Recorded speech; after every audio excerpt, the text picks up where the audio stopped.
C'est une affaire qui reste encore ce soir entourée d'un certain mystère. Hier, un bateau de style hors-bord, possiblement immatriculé en Floride, s'est approché des côtes de Cuba. Des occupants auraient ouvert le feu sur les gardes-côtes cubains qui ont répliqué. Ça s'est passé dans le secteur de Cayos Falcones, à un peu moins de 200 km à l'est de la Havane. 4 des personnes à bord du bateau ont été tuées et 6 autres ont subi des blessures. Le régime cubain dit considérer l'événement comme une agression terroriste menée par des mercenaires. Du côté américain, c'est le secrétaire d'État Marco Rubio qui a réagi. Il est resté prudent en disant qu'on récoltait des informations pour déterminer ce qui s'est passé exactement. Mais c'est un autre événement, bien sûr, qui a le potentiel d'envenimer les tensions entre Washington et la Havane, tensions qui sont déjà très vives. On va tenter ce soir d'y voir plus clair avec notre invité, Gilles Barry, qui est un spécialiste de l'Amérique latine. Il est également un ancien ministre péquiste. Bonsoir, M. Barry. Merci d'être avec nous. Bonsoir, M. Fillon. Aujourd'hui, des informations laissent croire que les hommes à bord du bateau cherchaient à combattre le régime cubain, peut-être même à déclencher un soulèvement. C'est ce qu'un allié, en tout cas, un allié politique de l'un d'eux a dit à l'AFP, l'agence France-Presse. Est-ce que vous croyez, vous, à cette thèse du petit groupe de mercenaires qui a agi de sa propre initiative? On est loin de la baie des Cochons. Moi, je pense qu'il y avait peut-être un petit verre de trop, puis ils sont partis de Miami ou de Key West. Puis, et moi, ce que je veux peut-être dire, étant donné qu'il y a une tension entre Cuba et les États-Unis actuellement qui est très, très marquée, c'est qu'il va probablement avoir de ces événements-là et que les Cubains vont être définitivement beaucoup plus sur leur garde dans les prochains jours et dans les prochaines semaines.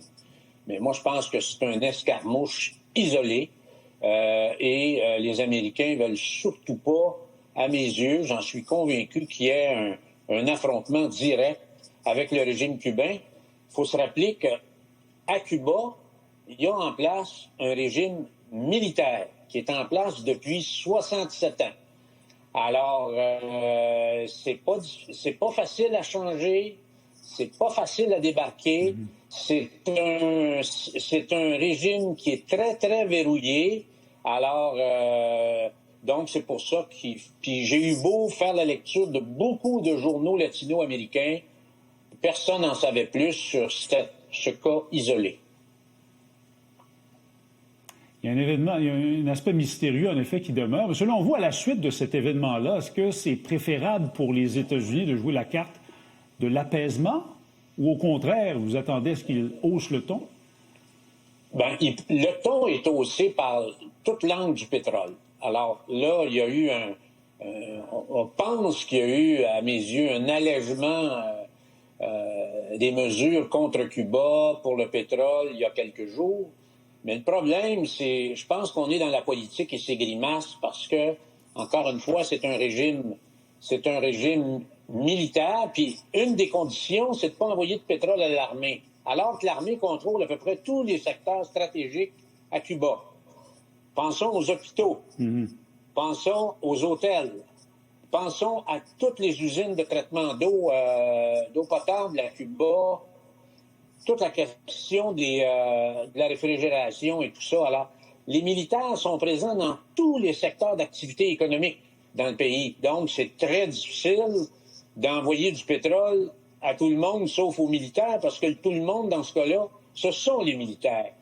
Et M. Fillon, je vais vous raconter une anecdote, mais qui est très importante, parce que, pour vous démontrer à quel point le régime est hermétique sur le plan économique, il y a quelques années, les Chinois ont fait pression sur le régime cubain pour qu'ils ouvrent leurs frontières économiques pour permettre aux Chinois d'investir et de donner un coup de main à l'économie. Ce que les Chinois ont fait depuis les 20 dernières années en Amérique latine, d'ailleurs, la compagnie où j'ai travaillé, Hydro-Québec Transelec, compagnie de transport électrique que nous avons vendue à Brookfield, a été rachetée par les Chinois. Et les Chinois sont présents dans plusieurs secteurs d'activité en Amérique latine. Alors, ça aurait été naturel qu'un gouvernement communiste avec un gouvernement communiste puisse avoir une coopération pour leur permettre de relancer leur économie. Ben, les Cubains ont refusé d'alléger les frontières économiques puis les règles de fonctionnement, etc. Alors, les Chinois ont décidé de ne pas investir. Alors, ça va être très difficile d'avancer. Il va falloir qu'il y ait du côté cubain parce que le compteur tourne. S'il n'y a pas une ouverture importante dans les prochaines semaines, ça va être l'asphyxie de l'île, parce que les coupures de courant, là, on n'entend pas beaucoup, on en parle à La Havane, mais dans toutes les régions de Cuba, là, c'est devenu probablement 70 d'une journée ou de la semaine, il n'y a pas de courant. Puis vous voyez les images avec les déchets et tout ça. Alors, ça devient... la situation est extrêmement critique, M. Filion. J'ai vu que le Mexique, hier, a annoncé une aide alimentaire de 1200 tonnes d'aliments pour Cuba. Le Canada a annoncé un 8 millions, c'est un départ, mais ils font passer ça par l'ONU. Puis moi, je pense que l'ONU, ben, on pourra s'en reparler au mois de juin, là.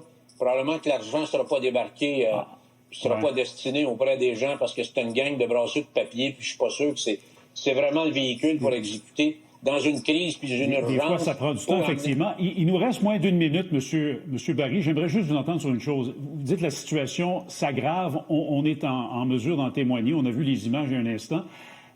En quelques secondes, est-ce que la population pourrait se soulever contre le régime?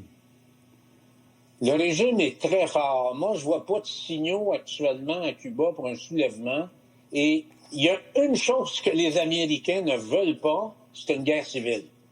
Rubio ne veut pas ça. Trump ne veut pas ça à quelques mois des midterms. Et donc, il y a une négociation qui est intense actuellement derrière les portes closes. On a vu que le fils de Raoul est impliqué, le neveu de Raoul est impliqué.